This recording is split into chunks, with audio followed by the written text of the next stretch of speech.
আসসালামু আলাইকুম। বিসমিল্লাহির রহমানির রহিম।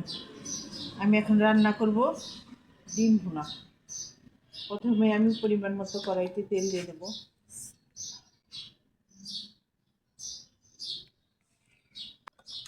আমি ডিমগুলি ভালো করে সিদ্ধ করে ছিলে রেখেছি। এখন আমি ডিমগুলি তেলের মধ্যে ভেজে নেব।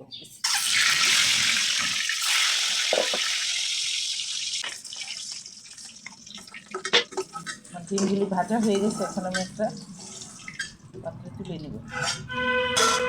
দিয়ে দেবো দুটো তেজপাতা, তারপর দিয়ে দেবো পেঁয়াজ। এখন আমি পেঁয়াজগুলি ভালো করে ভেজে নেব।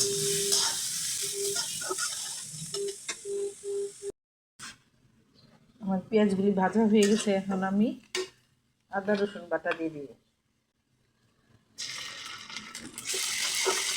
এখন দিয়ে দেবো ধনিয়ার গুঁড়া, অল্প পরিমাণে পানি দিয়ে দেবো।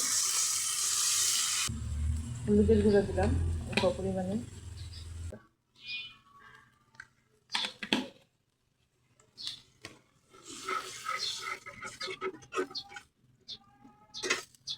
আমি ডেকে রাখবো মশলাটা কষানোর জন্য।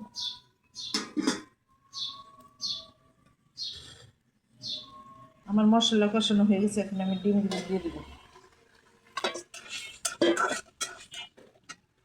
দিয়ে দেবো পরিমাণ মতো জিরার গুঁড়া।